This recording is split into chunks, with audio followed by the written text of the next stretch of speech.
CTS Turbo catch can. Je l'ai acheté d'occasion, hein. C'est pour ça que c'est déjà ouvert. Je fais petite présentation du contenu. Donc là ici, le catch can. Cette odeur. La pièce est belle. Donc ça c'est la plaque qui remplace le PCV. Il faudra récupérer le joint d'origine. Là ici les tuyaux. Donc lui, il va de la sortie du catch can vers l'inlet de turbo, là où il y a l'aspiration. Et lui ensuite il va directement en entrée de catch can. Ça ici je crois que c'est pour ça. Après il y a quoi? Il y a ce truc, mais moi je vais devoir faire pas mal d'adaptations. Étant donné que j'ai pas une plateforme MQB pour fixer le récupérateur d'huile, ça va être plus compliqué. Je vais devoir faire une patte sur mesure. Je vais voir comment je m'organise. Par contre, ce qui est chiant, c'est qu'il me manque ce clips là. Bon, le mec il m'avait prévenu qu'il manquait un clips ici. C'est ce qui va directement se brancher sur l'inlet. Donc le clip, ça empêche que ça s'enlève. Donc ça, j'en ai racheté un. Il y a un autre problème, il m'a dit qu'il manquait une vis. Mais c'est rien, c'est une vis qui sert à rien. Au final, il manque toutes les vis. J'ai aucune vis pour fixer la plaque, donc ça, je vais en racheter. Donc il faut que je démonte la PCV d'origine. Mais le souci, c'est que les vis, elles s'enlèvent pas. Tu sais, elles sont bridées dans le PCV. Comme un peu les vis des pompes à eau. Donc ça veut dire que j'ai pas d'autre choix que d'enlever complètement le PCV pour mesurer le diamètre de la vis, du filetage, etc. À quoi ça sert d'avoir ça? Déjà, je vais expliquer à quoi ça sert la valve PCV d'origine. C'est une valve à clapet qui permet de réguler la pression dans le bas moteur, dans le carter. En gros, s'il y a trop de pression, ça peut abîmer tout ce qui est joint de carter, joint de speed vilebrequin. La plupart du temps, ce qui va arriver, c'est juste que la jauge à huile va sauter et puis la pression va partir par là. Ça peut créer des ratés moteurs. Un mauvais ralenti, donc c'est pas bon tout simplement. Donc la valve PCV d'origine, elle permet d'enlever cette pression excessive dans le carter via un clapet. Et en fait, c'est aspiré directement par l'entrée du turbo et c'est réacheminé dans l'admission. Le souci, c'est que les vapeurs d'huile, c'est pas bon. Encore moi, j'ai une bi-injection, donc ça va, l'essence nettoie un peu les soupapes. Mais sinon, ça fait des dépôts de gras sur les soupapes et ça vient les encrasser, quoi. Comme c'est de l'huile, c'est des vapeurs d'huile. Alors vous allez me dire, mais pourquoi il y a de la pression qui se crée dans le carter? Comme je l'avais dit avec la dilution de l'huile, les segments ils sont jamais étanches à 100%, donc il y a une partie des gaz comprimés qui se retrouvent dans le bas moteur, qui passe à travers la segmentation. Alors c'est très peu, hein, mais ça suffit à augmenter la pression. Il y a aussi le fait que l'huile chauffe, et dans le carter, il n'y a pas que de l'huile, il y a de l'air. L'huile chauffe, ça réchauffe aussi l'air qu'il y a dans le carter. Comme l'air chauffe, il se dilate, et donc ça crée une pression comme le volume il n'augmente pas. Donc il y a aussi ça qui rentre en jeu. Il peut aussi y avoir une légère évaporation d'huile en cas de chauffe, ça peut arriver aussi. Donc tous ces phénomènes-là font que le moteur monte en pression et donc c'est à ça que servent les valves PCV. Alors là-dessus, il n'y a pas de clapet. Alors de ce que j'ai compris, je vois comment la pièce est faite. J'ai l'impression que c'est les trous qui font office de clapet, genre c'est des trous un peu dimensionnés. En gros, les trous ils sont calibrés pour laisser passer une certaine quantité de gaz à partir d'une certaine pression. Je pense que c'est comme ça que ça marche. Comme il n'y a pas de clapet directement, mais on peut le voir là-dedans, il y a des petits trous. Cette pièce-là, elle va permettre au gaz de passer là-dedans. Donc tout ce qui était sur pression, vapeur d'huile, elle se retrouve dans le catch can. Et dedans, je vous montrerai, j'ouvrirai tout à l'heure. Mais dedans, en gros, il y a des étages avec des trous. Et je vais vous montrer comment améliorer aussi ce petit système. Ça va faire décanter les vapeurs d'huile. En gros, l'huile, elle va se retrouver au fond. Il n'y aura que l'air qui va être aspiré. Donc ça permet en fait de minimiser l'huile et toutes les vapeurs d'huile qui vont se retrouver dans le moteur, et notamment sur les soupapes, et de stocker l'huile là-dedans. Donc c'est un récupérateur d'huile. Voilà. Ça évite l'encrassement des soupapes. Il y en a, ils vont me dire oui, ça fait aussi augmenter ton indice d'octane. Mais bon bref, le rôle principal c'est de limiter l'encrassement des soupapes. Il y a eu notamment des problèmes avec ces systèmes-là. C'est que lors des gros freinages, pour ceux qui font de la piste, l'huile elle se retrouve vers l'avant du bloc et le PCV il peut avoir tendance à aspirer de l'huile directement. Donc l'huile elle passe directement dans le moteur à travers les soupapes. Donc ça crée une énorme fumée lors du freinage et ouais, c'est pas terrible. Donc ça c'était un problème récurrent, notamment sur les premières et deuxième générations de EA 888.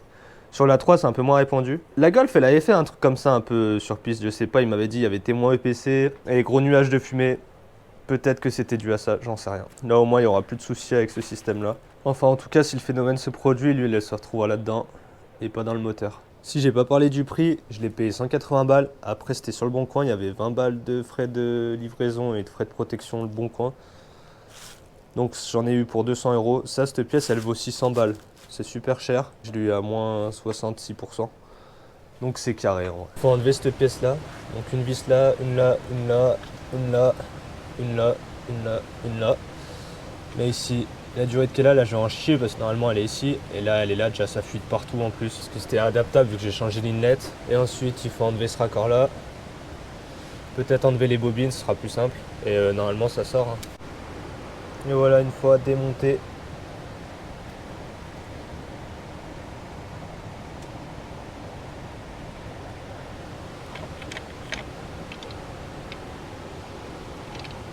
Donc il faut bien échanger les deux joints. Je vais déjà nettoyer ici avant et après je mettrai le nouveau joint. Enfin l'ancien de celui-là, je le mettrai là-dessus.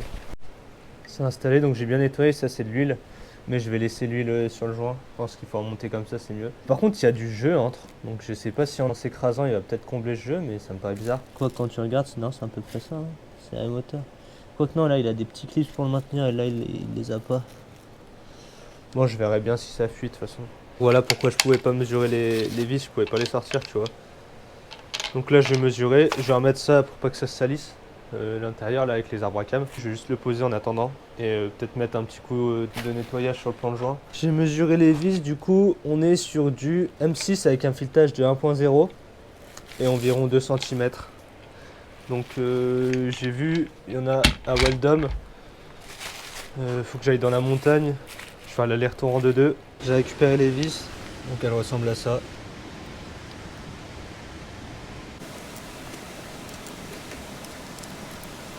Bon voilà comment ça se présente. J'ai serré tout ça au coupe, j'ai serré en croche parce que c'est comme ça qu'il fallait faire, mais ouais, des fois en joint il faut partir du milieu pour l'écraser sur les côtés. Bon là ici vu que ça a une forme spéciale, j'ai serré en croix.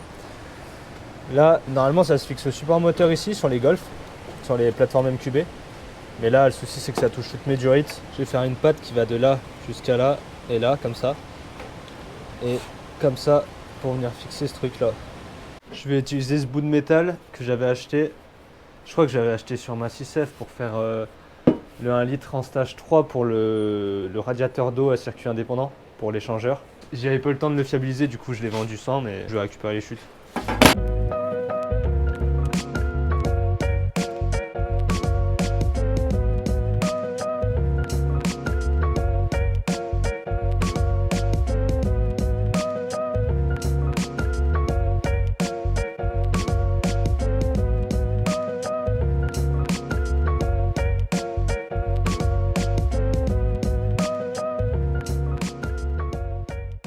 J'ai fini de faire la petite pâte, donc ça va, ça m'a pris un petit peu de temps quand même. Il y avait pas mal de choses à faire, mais voilà à quoi ça ressemble. Donc là ici j'ai soudé, j'ai meulé les soudures pour que ce soit plus propre. J'ai soudé aussi l'intérieur pour que ce soit bien rigide. Là ici j'ai soudé des écrous, bon d'ailleurs c'est dégueulasse, j'ai meulé après, c'est pas très propre.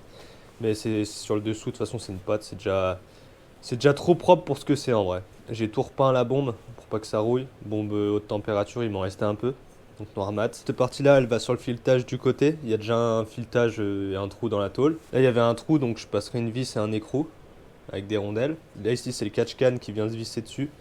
Donc j'ai soudé des écrous comme ça je m'embête pas à le desserrer ou quoi.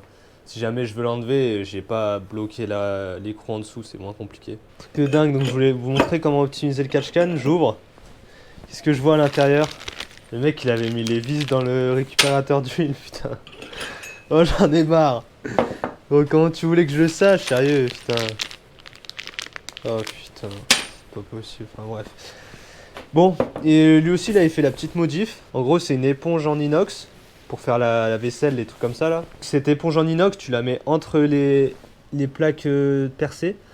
Et ça va permettre d'augmenter la surface de contact pour que les gouttes d'huile elles s'accrochent. Et qu'elle se sépare des gaz issus de la surpression. Et qu'ensuite, cette huile vienne décanter au fond du catch-can.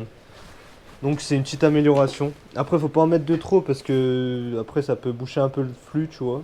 Et bon, c'est une astuce assez connue quand même. Et ça permet d'augmenter un peu l'efficacité du récupérateur d'huile. Putain, non mais il a mis des vis dedans, sérieux.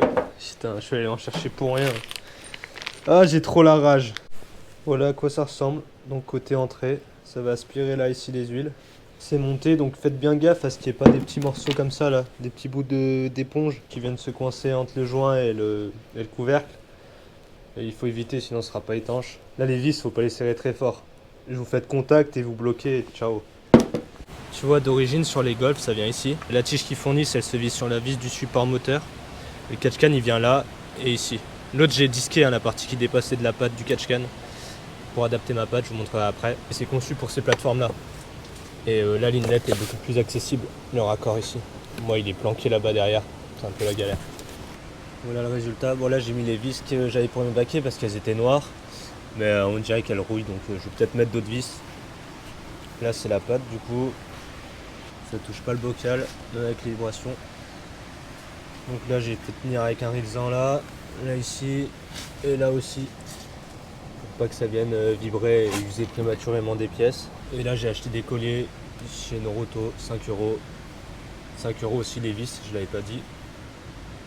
Et donc on va juste faire gaffe à cette flèche là, au clapet anti-retour. Il n'y a pas de clapet anti-retour dans la durite d'origine. Ça devait être géré par le PCV directement d'origine. Donc là, vous coupez la durite et vous raccordez au clapet fourni.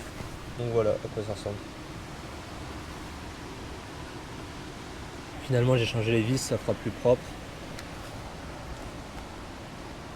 Comme ça rouillera pas. Là, pensez bien à mettre le pare-chaleur au-dessus du corps chaud du turbo. Corps froid, c'est pas la peine, mais corps chaud et downpipe, c'est là où il y a le plus de rayonnement de chaleur.